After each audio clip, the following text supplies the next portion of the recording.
This is our world. A warm, comfortable, familiar place. But walk away from the fire and look up. Our thoughts soon leave home. Are we just insignificant specks? Is the universe welcoming or hostile? We could stand here forever, wondering. Or we could turn our back on this beach, leave home, to see the universe, from here to its edge, to discover its wonders, confront its horrors. Beautiful new worlds, malevolent dark forces.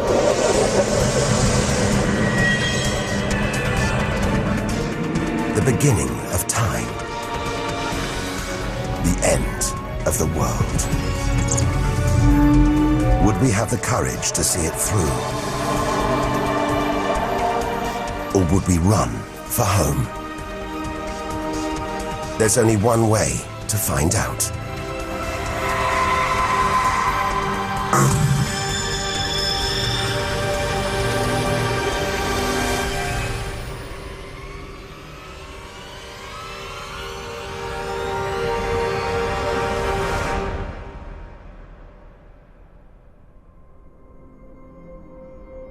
The edge of space. Only 100 kilometers up. Just an hour's drive from home. Down there, life continues. The traffic keeps moving, stocks go on trading, and Star Trek is still showing. Looks favorable enough at this point that the race should go. The Blue Jays will be without starter Jim Clancy for a couple of weeks. He's having problems escorting Order! Will the honourable gentleman resume his seat? Mr. Ashton. But we have to leave all this behind. To dip our toe into the vast dark ocean beyond.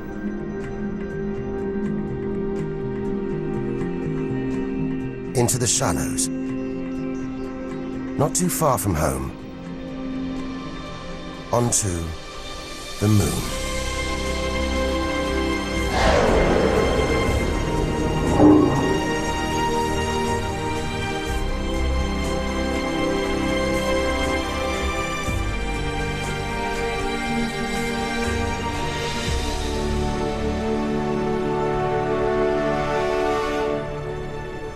Dozens of astronauts have come this way before us. 12 of them have walked on the moon itself. Just over 400,000 kilometers from home. 3 days in a spacecraft. So close, it's as if we've barely left home.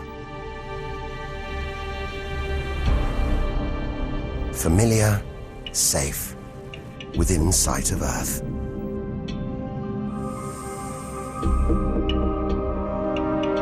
It looks like a deserted battlefield, bombarded by millions of meteoroids and asteroids. But it's quieter now. It's obvious there've been no major collisions for millions of years.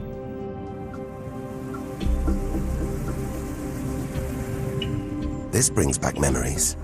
The Apollo 11 lunar module. Neil Armstrong's first footprints. Looks like they were made yesterday. There's no air to change them. They should survive for millions of years. Maybe longer than us.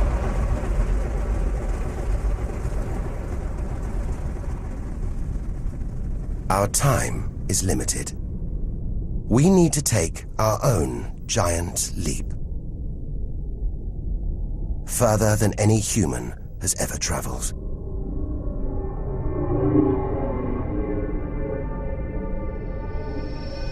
Out of the darkness, a friendly face. The goddess of love. Venus. The morning star. The evening star. Sometimes she welcomes the new day in the east, Others, she says goodnight in the west. The planet's spectacular yellow clouds reflect the sunlight. That's why this is the solar system's brightest planet. A sister to our planet. She's about the same size and gravity as Earth. We should be safe here. But the Venus Express space probe is telling us these dazzling clouds are made of deadly sulfuric acid, that the planet's atmosphere is choked with carbon dioxide. It's ringing alarm bells.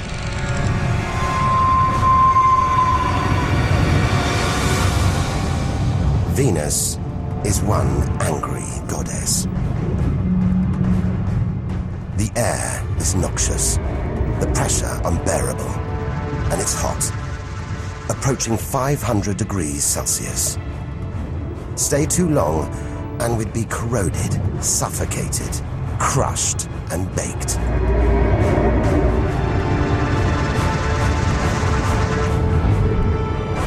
Nothing can survive here. Like this. It's a Soviet Venera robotic probe. Its heavy armor's been wrecked by the extreme atmosphere.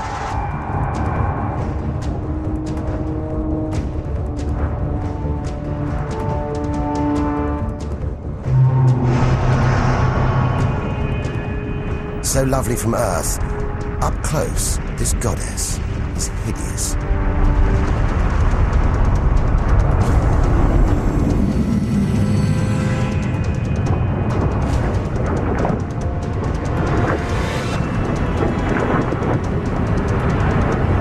She's the sister from hell, pockmarked by thousands of volcanoes. All that carbon dioxide in its atmosphere is trapping the sun's heat. This is global warming gone wild. Before it took hold, maybe Venus was calm, more like her sister planet Earth. If that's true, this could be our planet's future.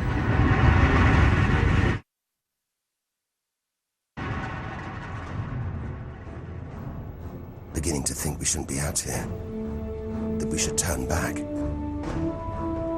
But there's something hypnotic about the sun.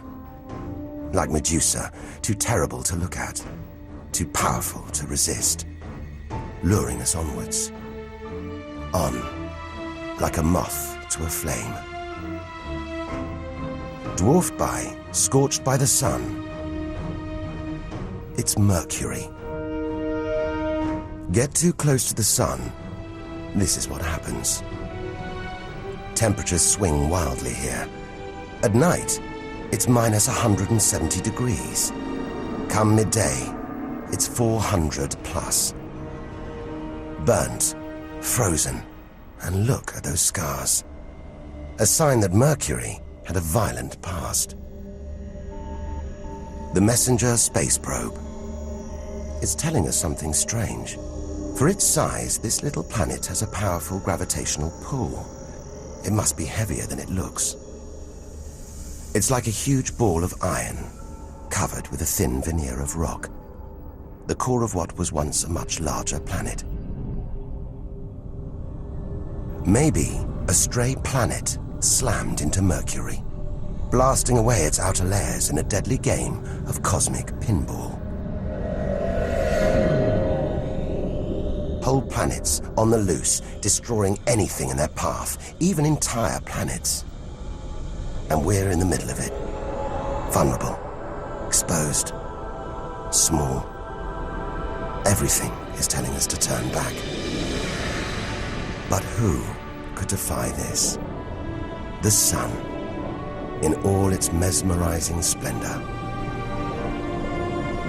Our light, our lives. Everything we do is controlled by the sun, depends on it. And more than that, it's the Greek god Helios driving his chariot across the sky. The Egyptian god Ra, reborn every day. The summer solstice sun rising at Stonehenge. For millions of years, this was as close as it got to staring into the face of God. 150 million kilometers from home, a 20-year journey by plane. Switch it off, and it's so far away, we wouldn't know about it for a whole 8 minutes. It's so big, you could fit 1 million Earths inside it. So heavy, its gravity controls the entire solar system.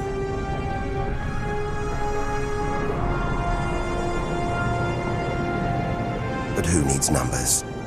We've got the real thing. We see it every day, a familiar face in our sky. Up close, it's unrecognizable. A turbulent sea of incandescent gas. The thermometer rises to over 5,000 degrees. Down in the core, it's got to be tens of millions of degrees.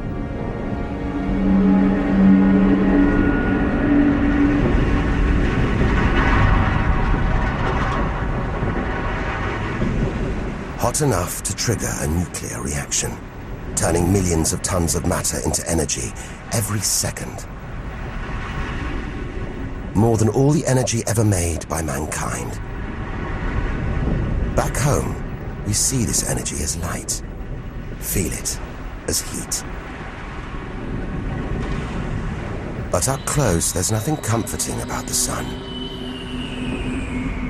It's so full of electrical and magnetic activity, it's bursting out in these huge incandescent gas loops called prominences. Each one releasing more energy than 10 million volcanoes. You could get the Earth through one of these loops and still have tens of thousands of kilometers to spare.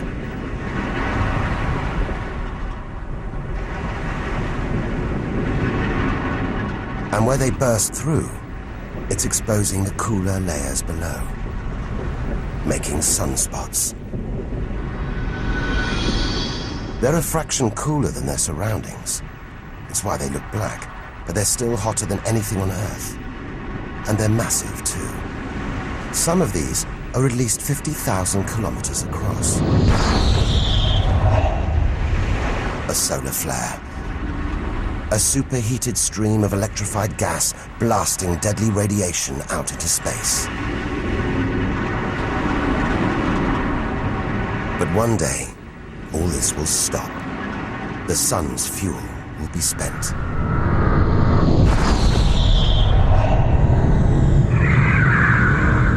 When it dies, that'll be it for the Earth as well.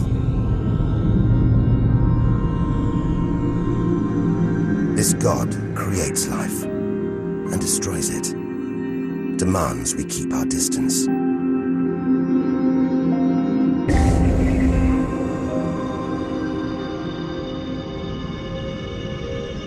This comet has strayed too close. It's being boiled away by the sun's heat, creating a tail that stretches for millions of kilometers.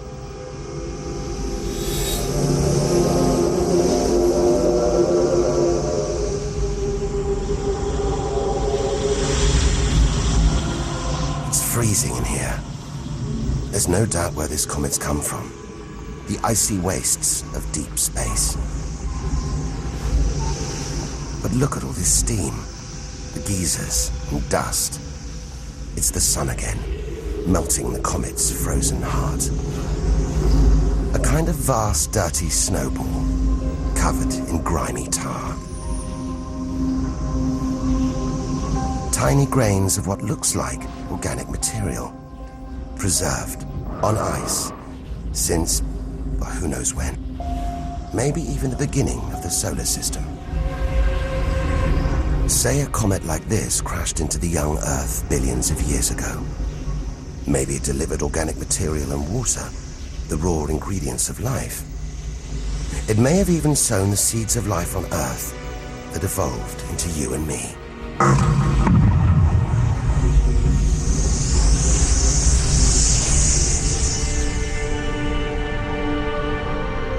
But say it crashed into the Earth now. Think of the dinosaurs. wiped out by a comet or asteroid strike. It's only a question of time. Eventually, one day, unless we can find a way to protect ourselves, we'll go the way of the dinosaurs. The Earth is safe. For now. But if life on Earth was obliterated, we'd be stuck out here, homeless, adrift in a hostile universe. We'd need to find another home. Among the millions, billions of planets, there must be one that's not too hot, not too cold, with air, sunlight, water, where, like Goldilocks, we could comfortably live.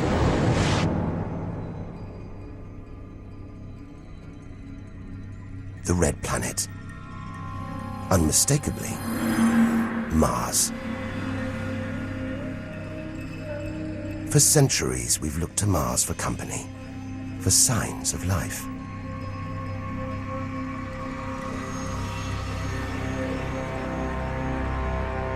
Somewhere down there could be extraterrestrial life.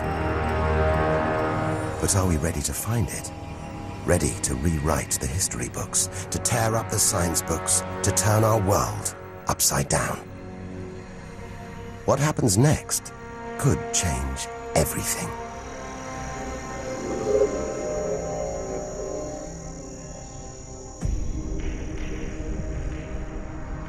More than any other planet, Mars captures our imagination. Think of sci-fi films, comics. What follows? Martians. It's all just fiction, right? But what if there really is something here? If there is, it's living on a dead planet. The processes that make Earth habitable shut down hundreds of millions of years ago here. Red and dead. Mars is a giant fossil.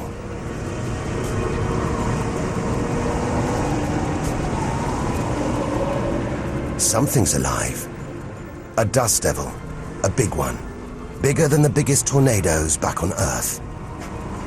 There's wind here. And where there's wind, there's air. Air that could sustain extraterrestrial life. But it's too thin for us to breathe. Full of choking carbon dioxide. There's nothing to protect Mars from the sun's ultraviolet rays. And it's cold. As low as -80 degrees, freezing water in the ground, at the poles, and even in the atmosphere, as snow.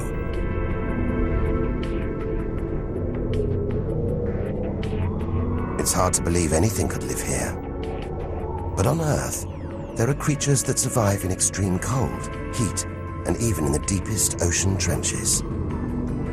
It's as though life is a virus. It adapts, spreads. Maybe we're carrying the virus of life across the universe right now. Even in the most extreme conditions, life usually finds a way. But on a dead planet, with no geological activity to replenish the minerals and nutrients in its soil, no heat to melt its frozen water, and all this dust, it's hard to see where we're going.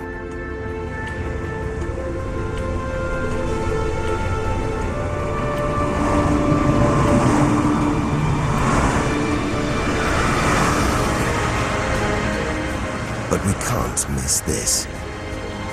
Olympus Mons, a vast, ancient volcano. 3 times higher than Everest. So wide, it would stretch almost all the way across Spain. Since its discovery in the 1970s, it's been declared extinct.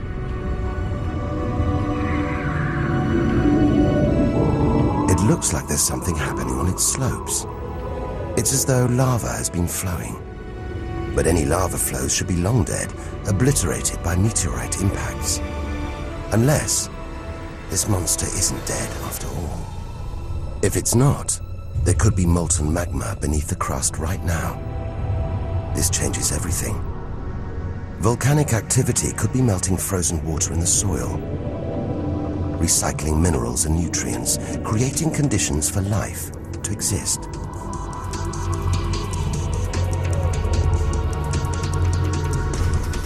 This makes the Grand Canyon look like a crack in the pavement. It goes on and on. So far, it would stretch all the way across North America. But look, signs of activity, erosion, and what looks like dried up riverbeds on the canyon floor. Maybe volcanic activity melted ice in the soil, sending water flowing through this vast canyon. Activity that we now know could still be melting ice, creating water. And where there's water, there could be life. If we can find running water, there's a chance we could find living creatures. Trundling across this desolate landscape, the NASA rover Opportunity. It's finding evidence that these barren plains were once ancient lakes or oceans that could have harbored life.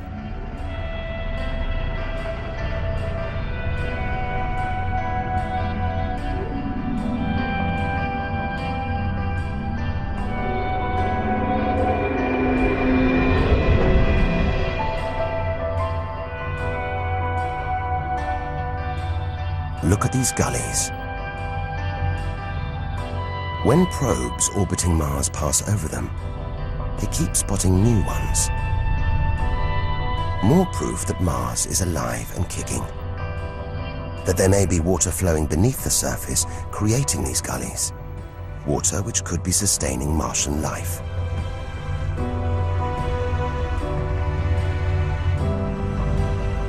Now all we have to do is find it. Unless we've already found it. Not on Mars, but on Earth. There's one theory that has life starting here before moving to Earth. The idea is that an asteroid impact blasted fragments of Mars, complete with tiny microbes, out into space and onto the young Earth, where they sowed the seeds of life itself. No wonder we find Mars fascinating. It could be our ancestral home. If it's true, it means we're all Martians. The Mars we thought we knew is gone, replaced by this new, active, changing planet. And if we don't know Mars, possibly the solar system's most studied planet, what else don't we know? There must be other secrets out there, waiting to be discovered.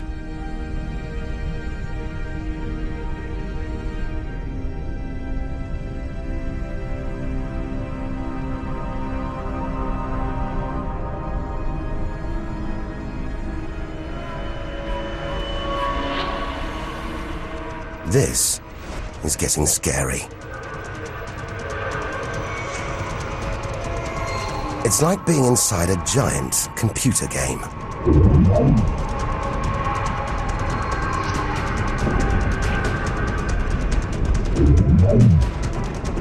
But these are all too real. Asteroids, some of them hundreds of kilometers wide. This one must be about 30 kilometers long. And look, perched on it, a space probe. Can't have been easy parking on an asteroid traveling at 80,000 kilometers an hour. It's a lot of effort to investigate some rubble. Rubble that regularly collides, breaking up and raining down on Earth as meteorites. Magical tokens, supernatural omens, and more than that. Turns out it was rubble like this that came together to make the planets, including our own.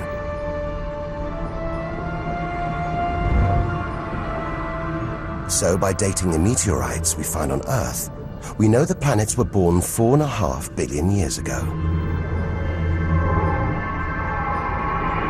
These are the birth certificates of our solar system, of our planet. But for some reason, these rocks didn't form into a planet. Something must have stopped them. Something powerful.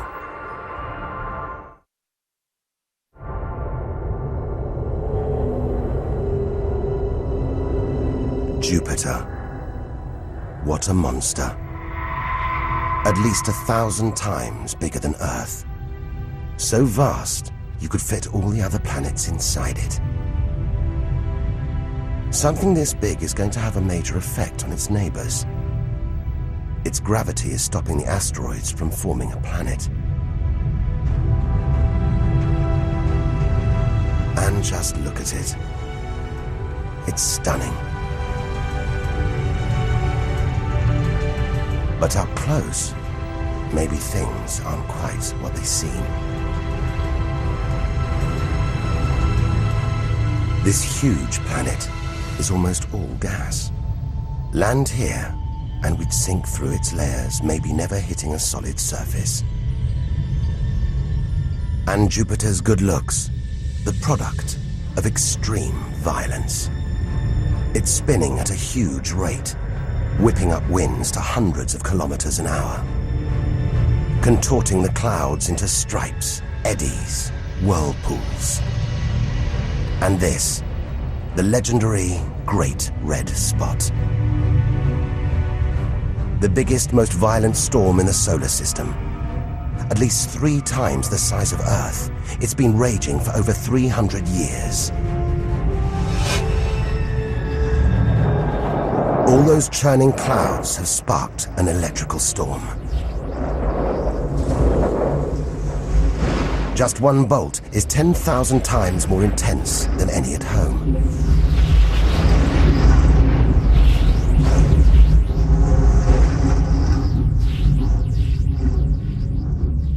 It seems the best place, the safest place to see Jupiter is from a distance.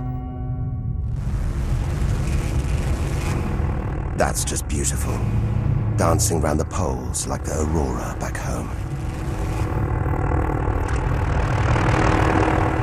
But the Geiger counter is going wild. It seems even these are deadly, generated by lethal radiation pulled from space by Jupiter's powerful magnetic field. We're beginning to realize out here, nothing is what it seems. The universe is full of contradictions, deceptions, traps. Right now, we need a safe haven. Somewhere to find our feet, catch our breath. Maybe this, the multicolored moon Io, is it?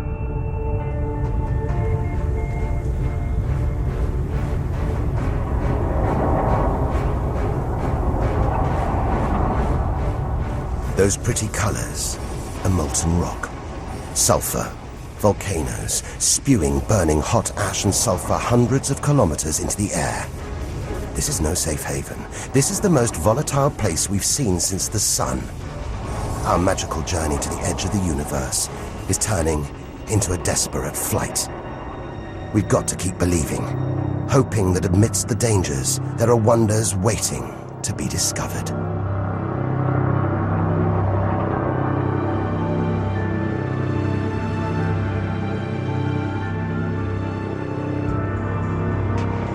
$650 million kilometers from home. What a weird-looking place. And yet it looks strangely familiar.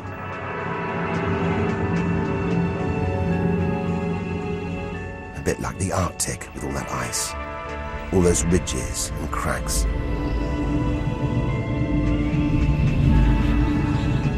This is Europa, and maybe, like the Arctic, this ice is floating on water, liquid water.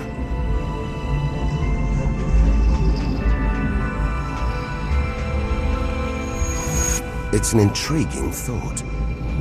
But we're 800 million kilometers from the sun. Surely Europa is frozen solid.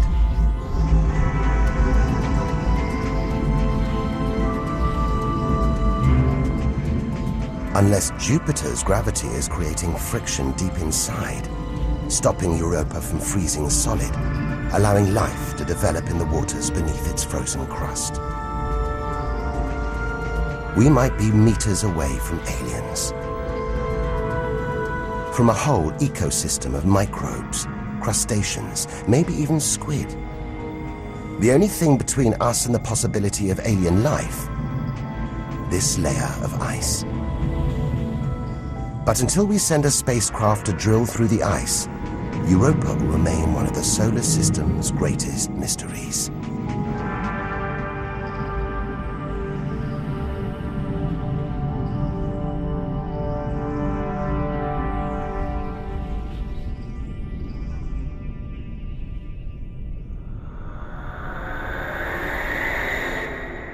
It's captivated our imaginations, haunted our dreams. And here it is, spinning before our eyes. Saturn, the jewel in the solar system's crown. Seeing it makes everything we've experienced worthwhile. There's something magical about Saturn. A giant ball of gas, so light it would float on water. Its spectacular rings would stretch almost from Earth to the Moon, but they're just a few hundred meters deep. That's the Cassini orbiter. It's picking up ghostly radio emissions, probably generated by auroras around Saturn's poles. This is the real music of the spheres. And Cassini is telling us these rings are probably all that's left of a moon shattered by Saturn's gravitational pull. Incomparable beauty from total destruction.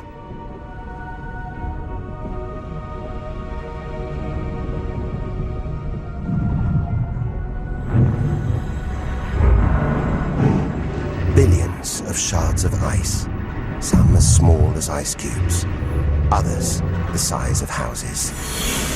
They collide, break apart, reassemble. It's like a snapshot of our early solar system, as dust and gas orbited the newly born sun, and gravity worked its magic, pulling the lumps together until from debris like this, our home emerged.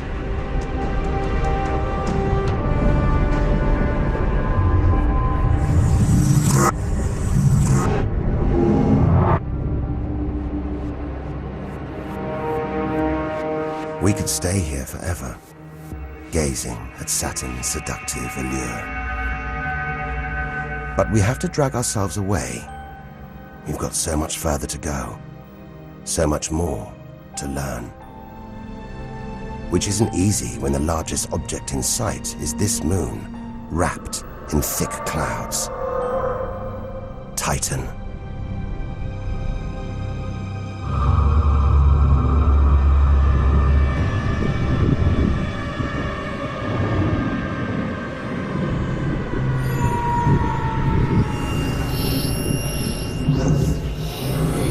It seems like there's an atmosphere down here. There's wind, rain, even seasons. And look at these rivers, lakes and oceans. It's the most similar place to Earth we've seen so far. Maybe it was worth tearing ourselves away from Saturn after all. Except that's not water. That's liquid natural gas. There must be hundreds of times more natural gas here than all the Earth's oil and gas reserves. If we could get it home, it could power our cities, fuel our cars for thousands of years. Or maybe, one day, we could use it here to fuel a colony. Assuming there isn't life on Titan already. The Huygens space probe, dropped onto Titan's surface from Cassini, is here to find out. It's telling us there are organic materials in the soil, but it's so cold, minus 180 degrees. There's no way these could come together to form life. Unless Titan warms up. The sun is predicted to get hotter. When it does, maybe life will spring up here, just like it did on Earth billions of years ago. As the Earth gets too hot for us, maybe we'll move to Titan. One day we might call this distant place home.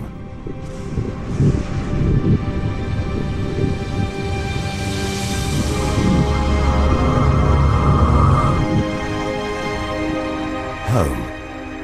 We're at least 1 billion kilometers away now. Beyond this point, we lose visual contact with the Earth. We're standing on a cliff, looking out into the solar system's mysterious outer reaches. If we want to understand the universe, to reach its edge, we have to jump.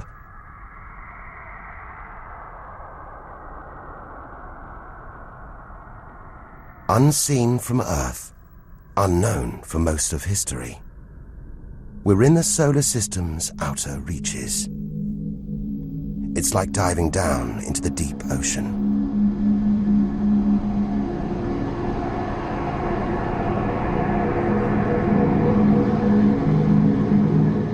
Those rings.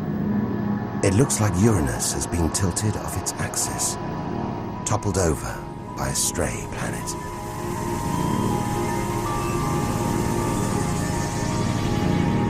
It's eerie out here. Already beginning to feel small, lonely. Maybe this is how we'll feel, what we'll find at the edge of the universe. But we've barely left the shore. Shrink the Earth down to the size of a pea, we've traveled less than 2 kilometers. But to reach the edge of the solar system, we've got to travel another 20,000 kilometers. Out of the deep, another strange beast. The god of the sea, Neptune. This giant is swathed in methane gas. And look, a storm the size of Earth, whipped up by savage 1,500-kilometer-an-hour winds. Back home, it's the sun that drives the wind, but Neptune's too far away. Something else must be creating these ferocious winds, but nobody knows what. Our solar system is huge. It's alarming how little we really know about it.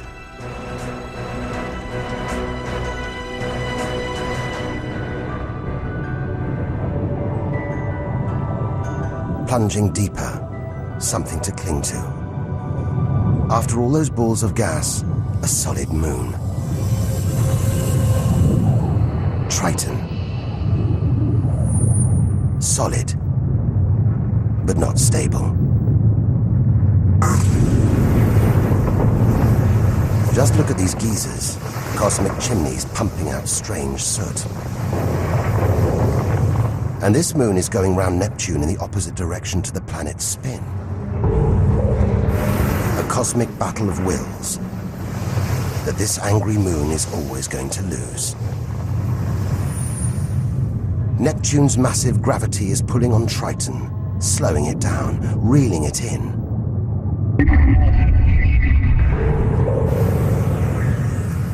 One day, it'll be ripped apart by Neptune. And that's it.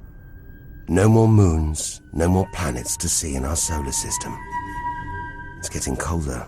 We're getting further from the sun, slipping from the grip of its gravitational tentacles. But look at all this. It's not a void.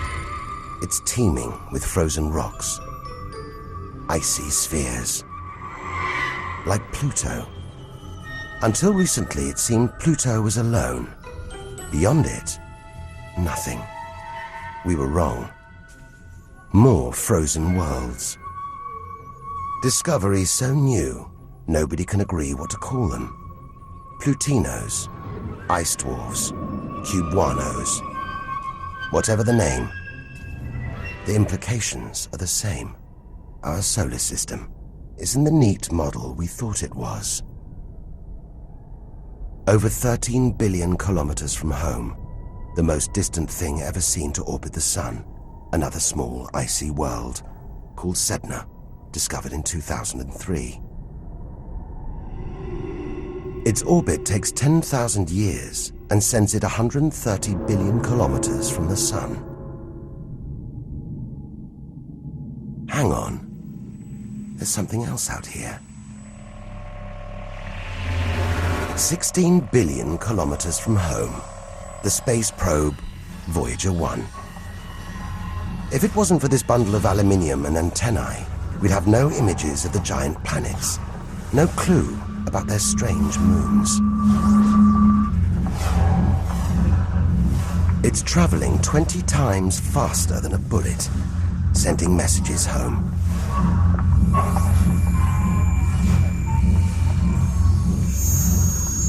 And look, on its side, that gold panel, a kind of intergalactic message in a bottle. There's a greeting recorded in different languages.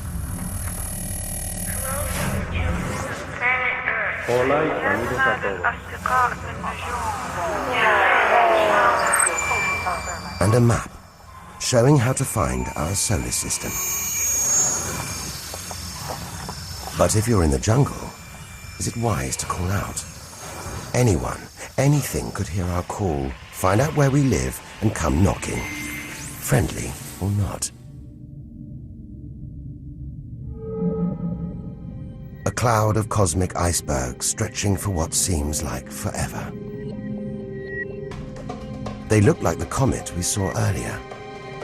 Maybe it started life out here, until something dislodged it, sending it towards the Sun, just like the comets that may have planted life on Earth billions of years ago. And seeing all this ice, maybe they carried water to Earth too. It's an astonishing thought. The water in the oceans, in your coffee, even in your body, all from this distant celestial ice machine.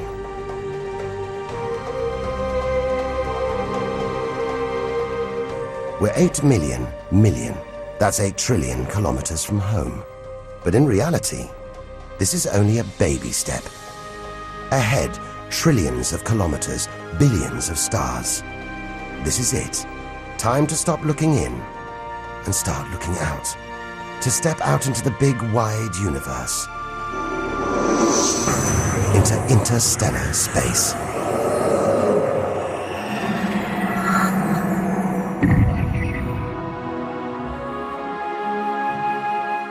Interstellar space. Far beyond our solar system. What a view. Billions of stars like our own sun, many with planets, many of those with moons.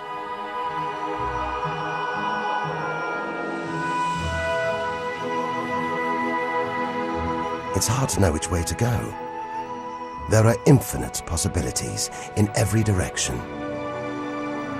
Whichever way, we're going to need a serious burst of acceleration.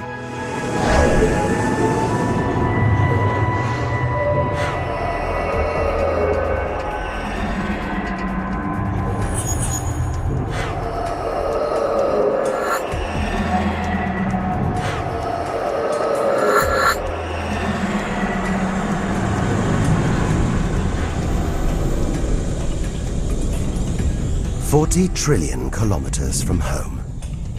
150,000-year ride in a space shuttle. And we've only just reached the first solar system after our own. Alpha Centauri. Not one, but 3 stars. They're spinning around each other, locked in a celestial standoff. Each star's gravity attracting the other, their insane orbital speed keeping them apart.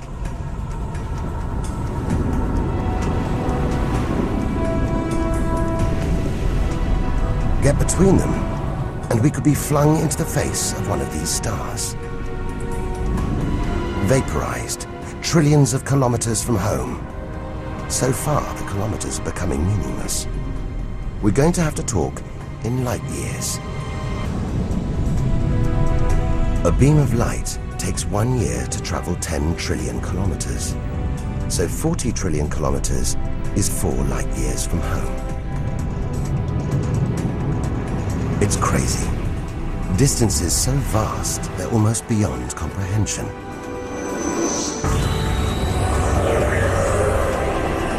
And exciting.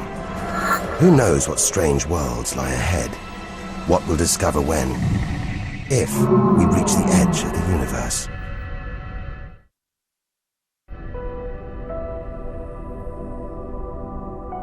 "10 light years from Earth, the star Epsilon Eridani. What spectacular rings of dust and ice, and somewhere in there, planets forming out of the debris, being born before our eyes.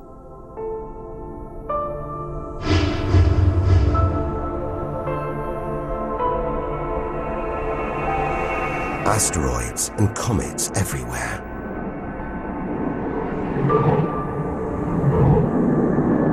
We could almost be looking at our own solar system, billions of years ago, with comets delivering organic molecules, water to these young planets, kick-starting life, just as they may have done on Earth.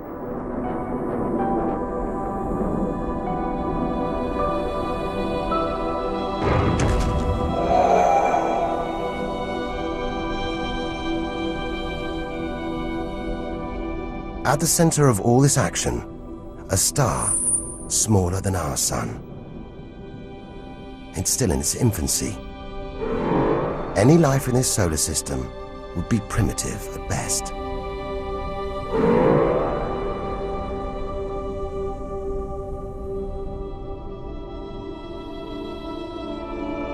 There must be more mature, developed solar systems out here. But finding them is like looking for a needle in a cosmic haystack.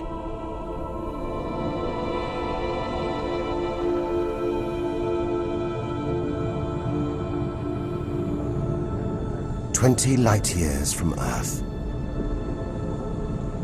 Star Gliese 581.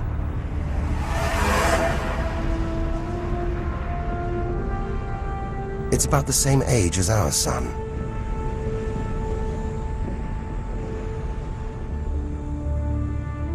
And orbiting it, this planet.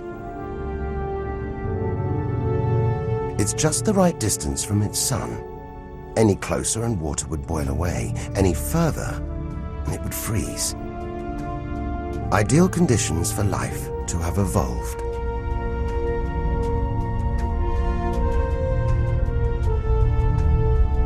And if comets have struck, delivering water and organic materials, then life, complex beings like us, even civilizations like our own, could be down there, right now.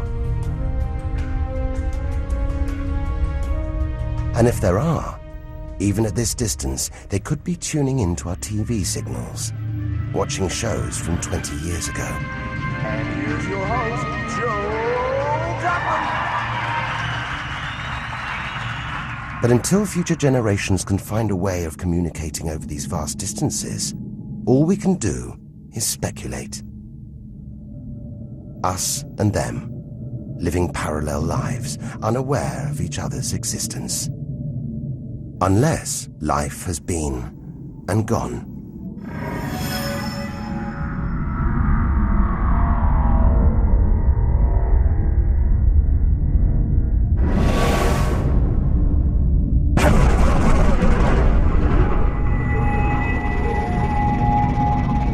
That's the problem with comets. They're creators and destroyers. As the dinosaurs found out the hard way 65 million years ago. This is the needle in the cosmic haystack, the closest we've come to a habitable solar system like our own. But it's a chance encounter. There could be hundreds, millions more solar systems like this out here. Or none at all.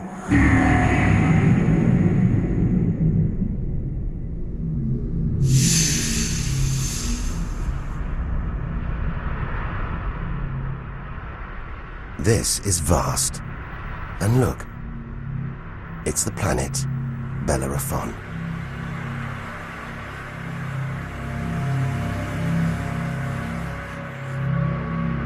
So close to its own sun, it's a miracle it was discovered at all. Problem is, from Earth, we can't see planets this far out. They're obscured by the brilliance of their neighboring stars. But the planets have a minute gravitational pull on those stars. Measure these tiny movements trillions of kilometers away, and we can prove they exist. That's how we tracked down Bellerophon in the 1990s, opening the floodgates to the discovery of hundreds of other distant planets. 65 light years from Earth. Tune in on this bright star, and you'd pick up TV signals from Hitler's Berlin Olympics.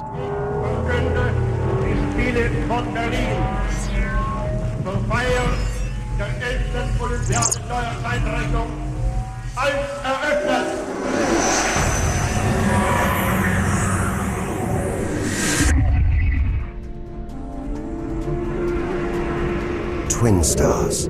It's Algol, the demon star, feared since ancient times on account of its sinister behavior. From Earth, it appears to blink as one star passes in front of the other. Up close, it's even stranger. One star has expanded into the gravitational pull of the other. It's being sucked towards it. Almost 100 light years from home. Listen. One of the first ever radio broadcasts. Just a faint whisper. We'd appreciate it if anyone hearing this broadcast would communicate with us. We are very anxious to know how far the broadcast is reaching. And then silence. From here on out, it's as if Earth never existed. Any aliens living beyond here will have no idea we're there. It feels like a lifetime ago we stood on that beach, looking up at the sky, wondering where and how we fitted in. It's time to appreciate the wonders we're seeing, not just for what they tell us about our own world. It's what they can tell us about the whole universe, its past and its future.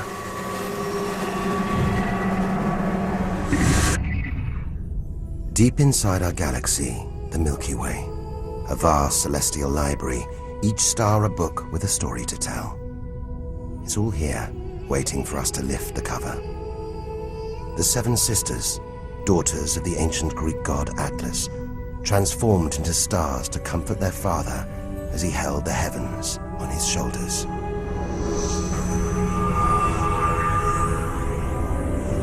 And this giant, Betelgeuse, the brightest, biggest star we've seen so far. It's got to be at least 600 times wider than our own sun.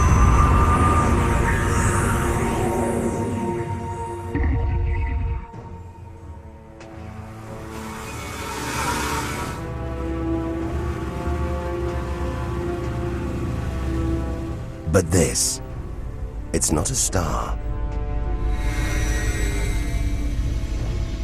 Not a planet. Not like anything we've ever seen.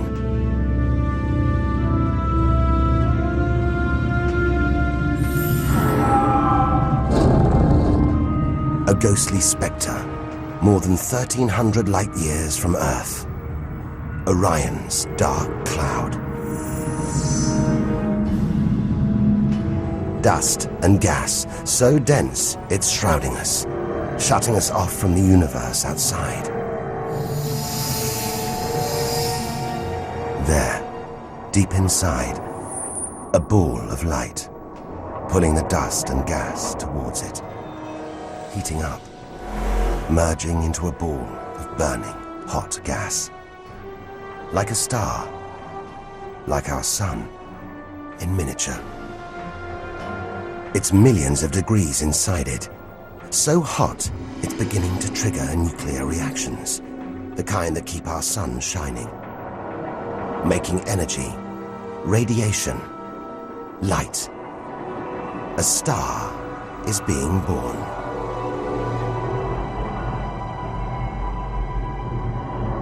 Or rather, stars.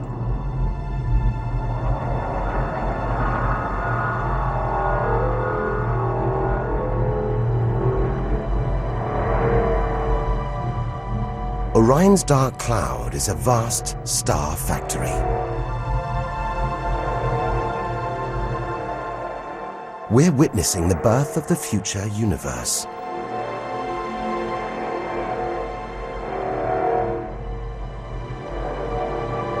We've come to expect hostile horrors, but we're discovering one of the universe's greatest creative wonders: star birth.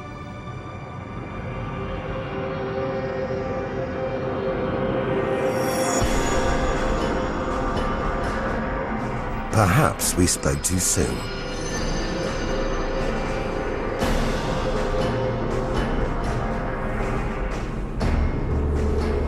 Jets of gas, exploding outwards at 200,000 kilometers an hour, blasting dust and gas out for millions of kilometers.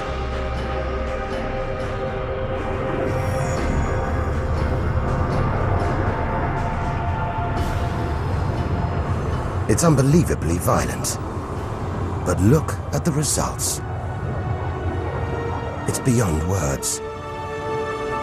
Nebula, vast glowing clouds of gas, hanging in space. With no wind out here, they'll take thousands of years to disperse. They seem to be forming a vast stellar sculpture. It makes you realize nature is more than a scientist, an engineer. It's an artist on the grandest of scales. We've seen some strange sights, but this is a masterpiece. A giant horse's head rearing up in space. Stars are born, grow up, and then what? Do they die? Do they slip quietly into the night, or go out with a bang?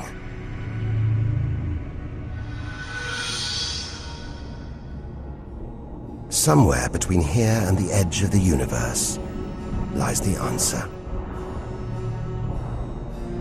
Nearly 4,000 light years further, luminous clouds suspended in space, encircling what was once a star like our own sun. All that's left of it are these brightly colored gases. Elements formed by nuclear fusion deep inside the star, released into space on its death. Green and violet, hydrogen and helium, the raw materials of the universe. Red and blue, nitrogen and oxygen, the building blocks of life on Earth.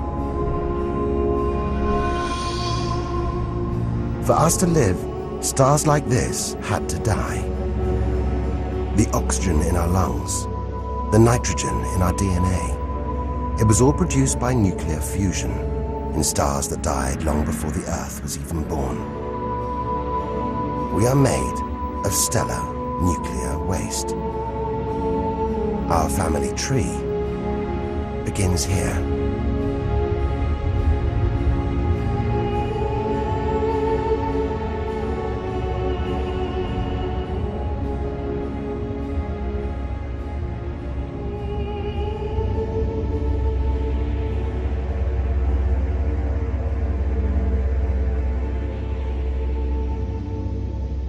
At its heart, the ghost of a star.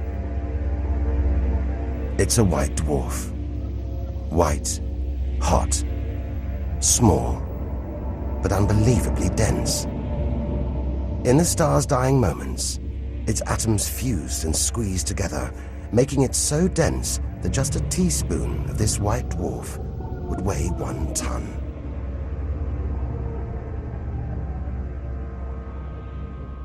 It's a chilling premonition of our sun's fate. 6 billion years from now, it'll become a white dwarf.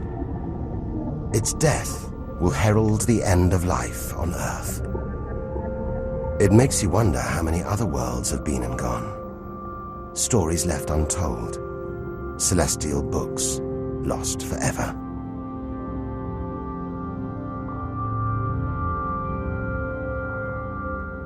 But the greatest story of them all is still to be told. We must go back through time to the very first chapter to tell the story of how the universe began.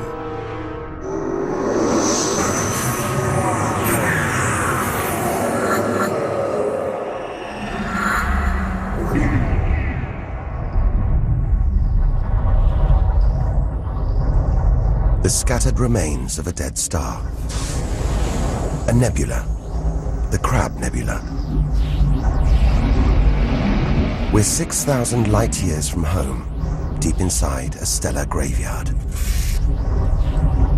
We've learned so much, seen things we'd never have believed possible. Now, sights like this, wonders once beyond imagination, we take in our stride. We're ready. Ready to face whatever lies ahead. Determined to reach the edge of the universe. It looks dead, but maybe this is just the calm after the storm, after a massive explosion, powerful enough to turn a huge star into a cloud of dust and gas, a supernova.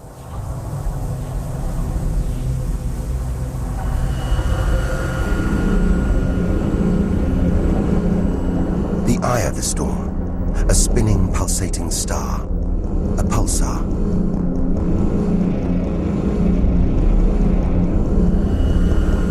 Gravity must have squeezed the giant star's core down to this.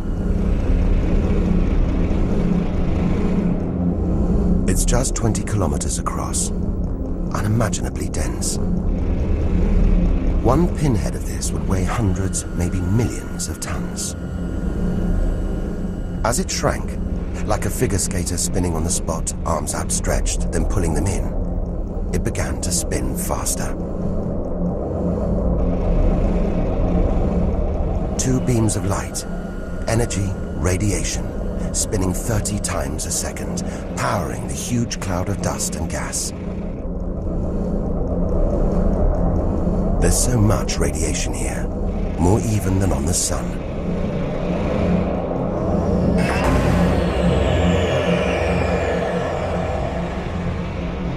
That was easily the deadliest thing we've encountered so far.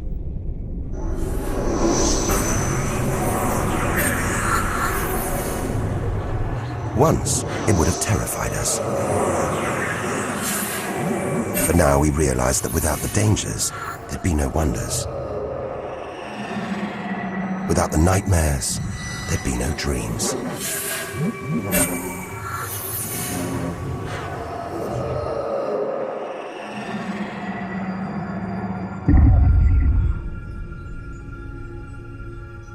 Getting a strange sensation. A feeling, as though there's something bad out here. A malevolent presence. The one thing we didn't want to encounter. Impossibly black, blotting out the stars behind it. We are staring into the face of extinction. The remains of a giant star. A black hole. Instead of contracting to a white dwarf or a pulsar, it just kept on going. Shrinking until it got so small it's just a few kilometers across. Far denser than a pulsar and impossible to resist.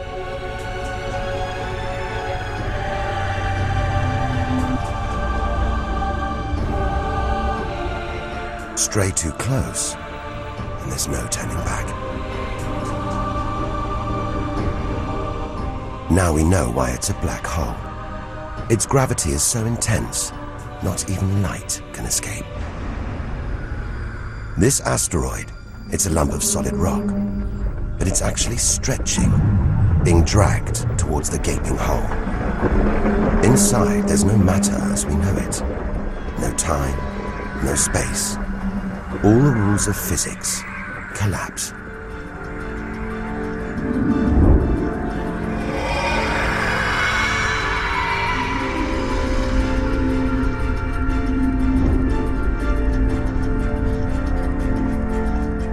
The asteroid is gone.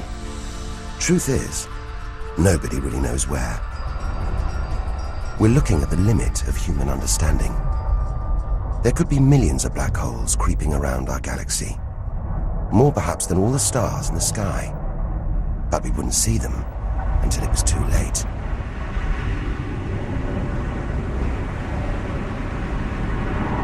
Like this star, spiraling, disappearing down an invisible plug hole.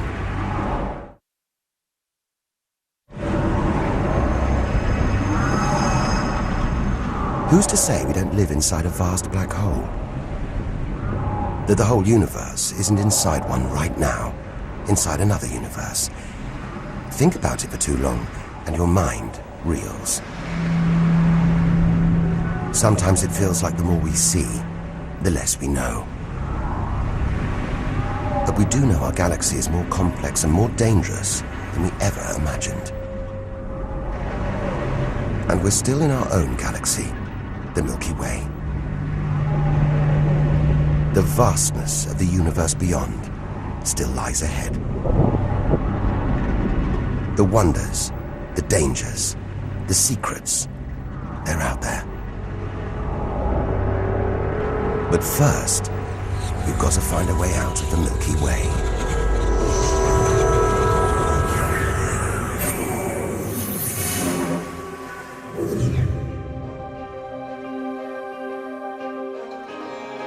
"7,000 light years from home, still deep inside our own galaxy. It's as though we're in a forest thick with trees, each so beautiful, so fascinating. It's impossible to look beyond, to see the bigger picture. We have to find a way through, reach the clearing at the galaxy's edge. Only then can we begin to understand where it and we all began. But faced with sights like this, it's hard to leave. A colossal glowing cloud topped by these great towers of dust. The pillars of creation. Like a gateway into the far galaxy. Both pillars studded with tiny protrusions. Embryonic star systems. Each one the size of our solar system. Another monument to nature's astonishing creativity. We have to ignore its captivating beauty, its siren song, tear ourselves away, in order to carry onwards towards the edge of the galaxy.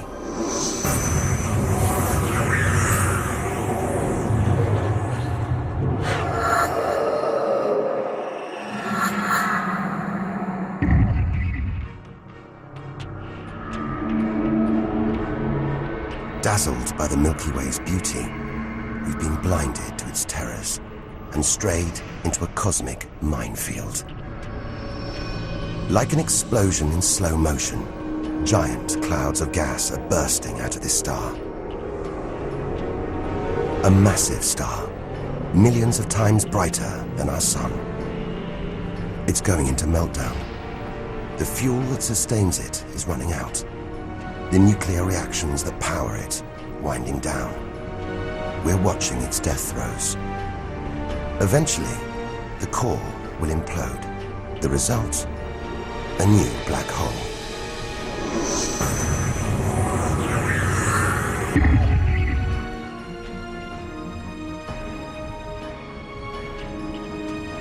An even bigger, dangerously unstable star. But this one's about to explode. And when a star this big dies, it's 100 times more violent than a supernova. Somehow we've stumbled into the most violent star death imaginable. A hypernova.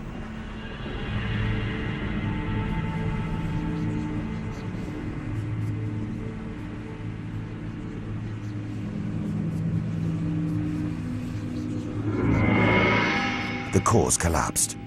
It's becoming a black hole.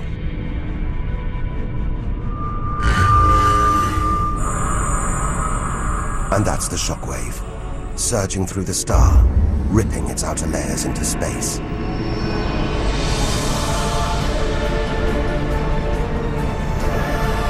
There's lethal radiation everywhere, enough to have a catastrophic effect on any planet unlucky enough to be nearby.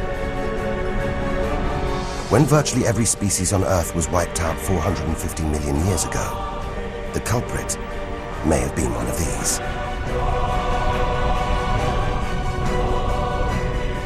Deadly hypernovas, frozen comets, scorched planets, white dwarfs, red giants, Earth. Tiny drops in a vast pool of white light. Our home galaxy, the Milky Way. We wanted to know where we fit in. Here's our answer.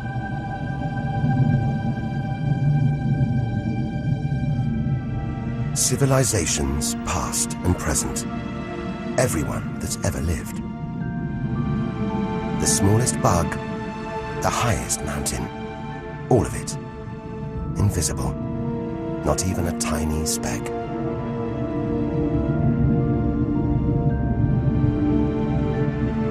Our home is a minor planet of an insignificant star.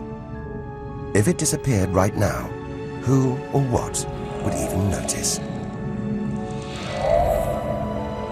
And yet, so far we found nowhere else we would rather live. Nowhere we could live. It's only now, far from home, that we're beginning to truly appreciate it.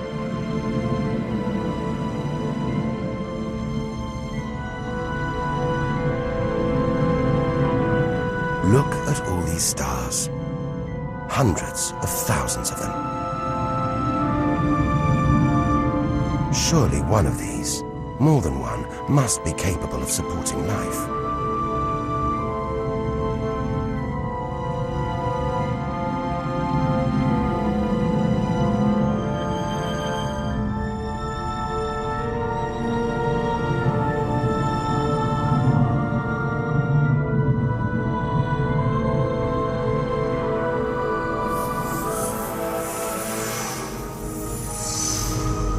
Maybe here, in this swarm of stars, the Great Cluster.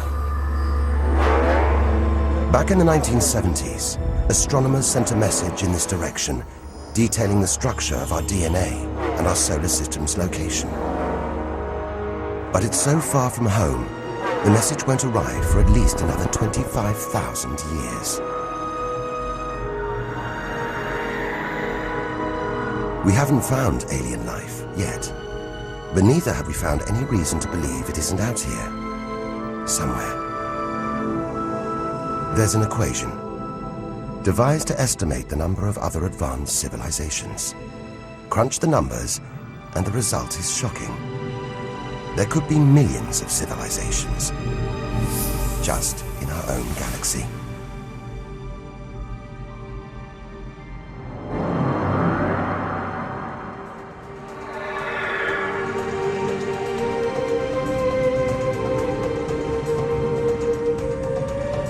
Everything we have seen so far is inside the Milky Way. Now here's our chance to see other galaxies, to glimpse the even bigger picture, and perhaps to answer the ultimate question: where does all this come from? We are now ready to leave our solar system, our galaxy, and enter intergalactic space.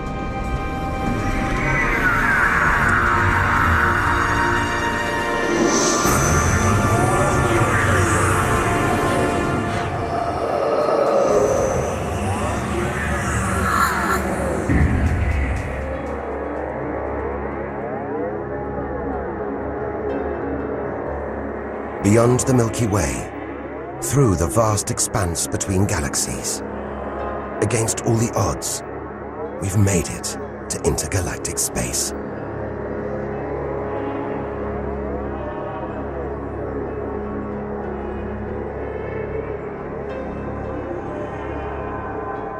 Out here, there's no horizon in sight. Even the closest galaxies are millions of light years away. The remains of galaxies ripped apart by the Milky Way's huge gravitational pull.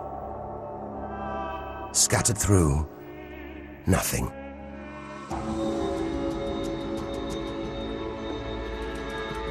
This is as close as the universe gets to a perfect vacuum. But even this isn't totally empty. There are thin wisps of gas, fine traces of dust, and something else. Dark matter. So mysterious we can't see it, feel it, taste it, touch it, or even measure it. Yet so common it could make up over 90% of all the matter in the universe. If dark matter does exist, it means there's no such thing as empty space. Even out here, we're surrounded by matter. We only know it exists because of the strange hold it exerts on galaxies, like this one, the Large Magellanic Cloud.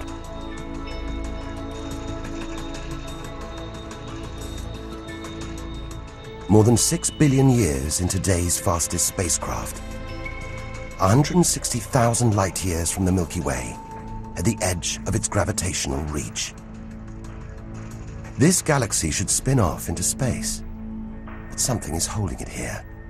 Something invisible, powerful, dark matter. Stars, clusters of stars, nebulae. It's a vast astronomical treasure house.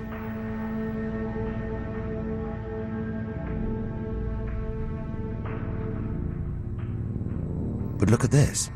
It's like a string of gleaming pearls. It's a fireball, expanding out from what must have been a massive explosion. A supernova. So bright that when light from the explosion reached the Earth in 1987, it was visible with the naked eye. And so violent, it triggered a string of nuclear reactions, forcing atoms together, creating new elements. Gold, silver, platinum, blasting them out into space.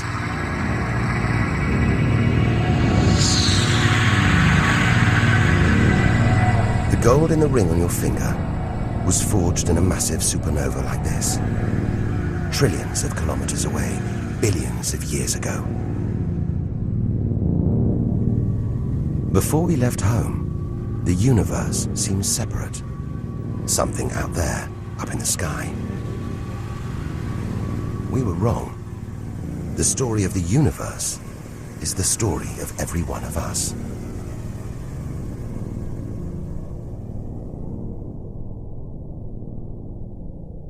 It's comforting to remember as we venture through this abyss. Further and further. Faster and faster.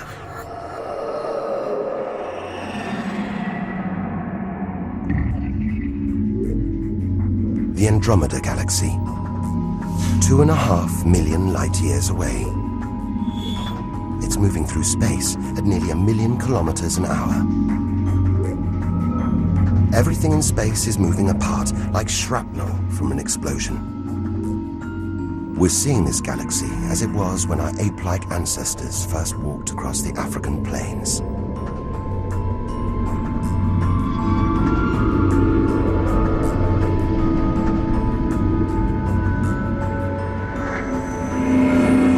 We go further through space, and further back in time. This doesn't look right. A whole galaxy exploding. The only thing large enough to cause an explosion on this scale has to be another galaxy. It looks like the end of the world, but we've seen enough to know things are never that simple. This galaxy won't die. It'll be reborn. A new shape, perhaps even new stars. As dust and gas collide, creating friction, shockwaves, triggering the birth of stars.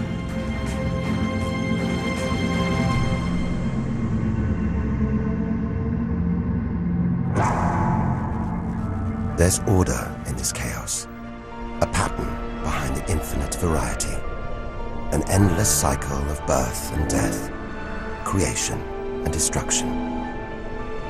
It's a pattern woven through the vast fabric of space that binds each of these galaxies. There are billions of galaxies in the universe, each with billions, even trillions of stars. Possibly more stars than there are grains of sand on all the beaches on Earth. And all of these are just the stars that exist now. What about the stars that have been and gone? All the stars being born, yet to be born. We're finally beginning to see the big picture, and it's grander than we ever imagined. This galaxy, the huge pinwheel galaxy, is so far from Earth that if we send a message home now, it'll take 27 million years to get there. Who knows whether our species, our planet, will still be around to receive it? Most likely not.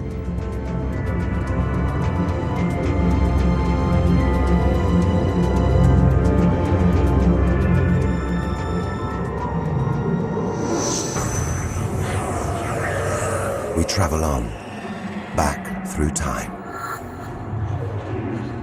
Past the point where the dinosaurs were wiped out.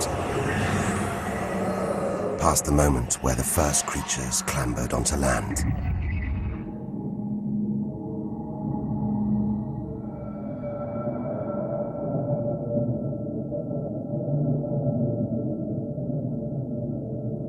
Two billion light years from home. Closing in on the edge of the universe, going back to the beginning of time. This isn't a galaxy. It's brighter than hundreds of galaxies put together. A blinding beam of energy bursting out for trillions of kilometers. Something this big, this bright, must be incredibly powerful. Experience tells us, out here, power equals danger. It looks like a quasar, the deadliest thing in the universe. If it is, then our journey could be over, just as the end is almost in sight.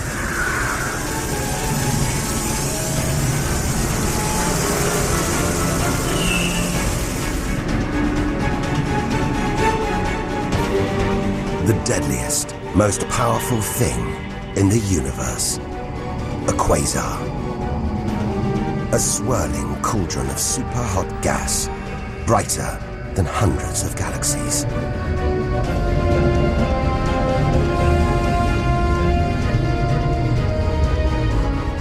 The source of this awesome power lies deep inside the heart of the beast.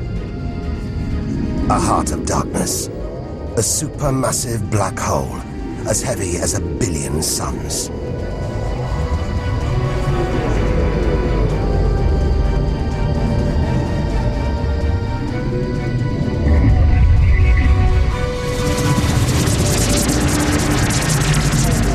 It's ripping apart whole stars, sucking their gases into the quasar, devouring them, until they're nothing, lost forever from the visible universe.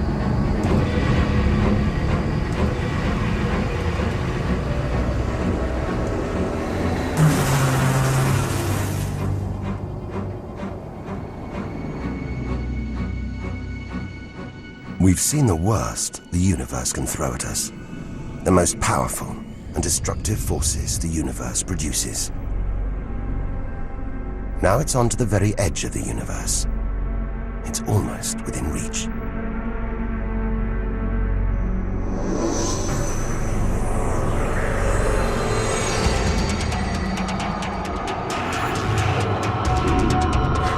We'll need to go further, go faster if we're to cross the final reaches of the known universe.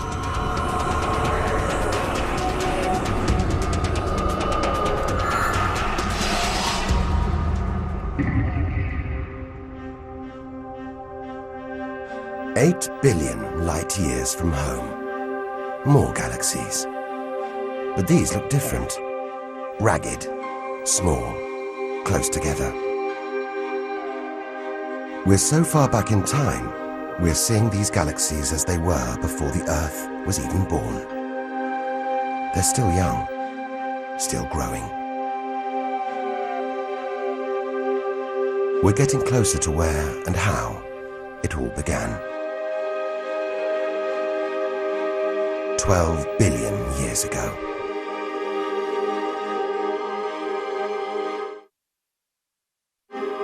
Look at the galaxies now.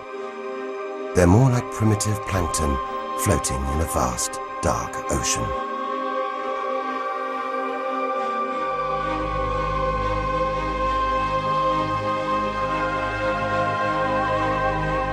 It's magical. Clouds of dust and gas, dancing, forming a shape, merging to make embryonic galaxies.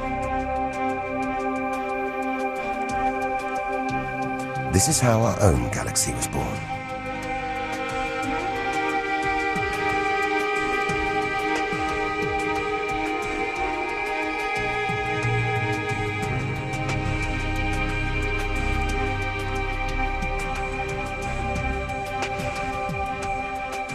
They're disappearing. We've gone back before the stars were born, into a cosmic dark age. And before that, light. The afterglow from a massive explosion. The explosion which created the known universe.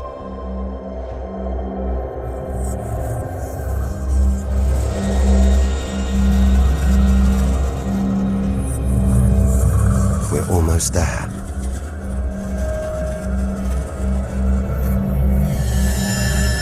This is it. We've made it. The edge of the universe. 130 billion trillion kilometers from home. 13.5 billion years ago.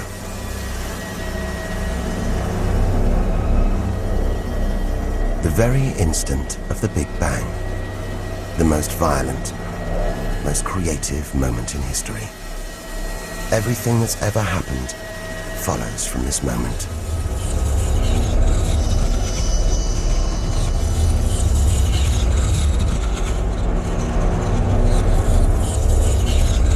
Every religion, every culture has pondered it. But we still don't know what sparked this act of creation, or why. This is where our journey ends, and the universe begins.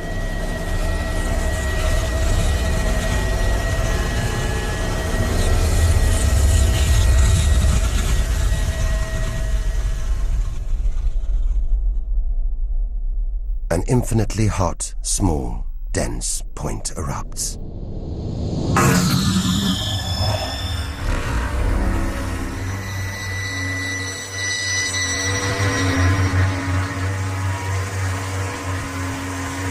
Creating space, time, matter, our universe itself. First, it's the size of a subatomic particle. The tiniest fraction of a second later, it's big enough to hold in the palm of your hand. Moments later, it's the size of the Earth.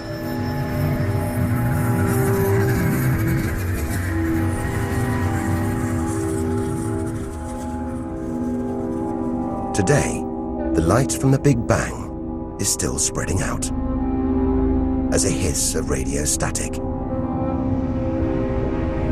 Your TV aerial picks it up. You can see it as static on an untuned TV.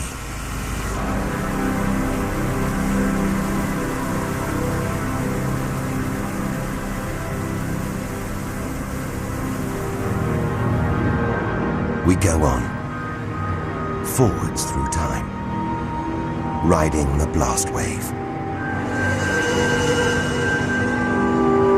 All the things we've seen on our journey are sparks flying out from the Big Bang. Galaxies, stars, planets, all just debris.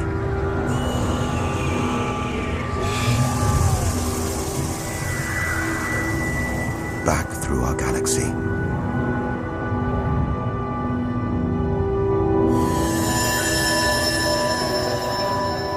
Our solar system. Until we reach another cooling cinder, swirling in the afterglow of the Big Bang. The Earth.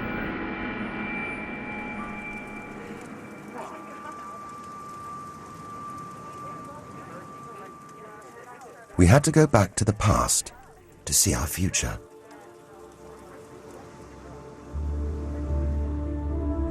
Three billion years from now, the vast Andromeda galaxy smashes into our own. A new galaxy is born. The sun and planets survive, but they've been thrown into a huge looping orbit around the new galaxy. The sun is becoming a red giant, swallowing up Mercury and Venus, scorching our planet's surface, destroying all life on Earth.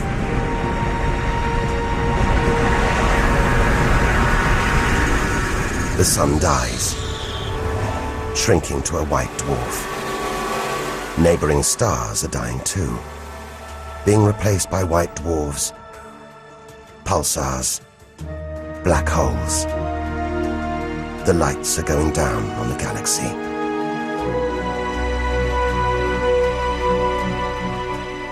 Since the Big Bang, the universe has been fading, dying, not with a bang, but with a long, drawn-out whimper.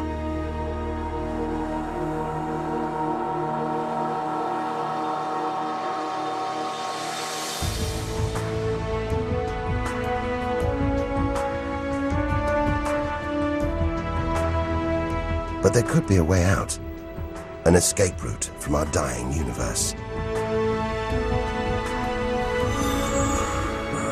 It might be possible for our distant descendants to find a shortcut through space and time, a wormhole.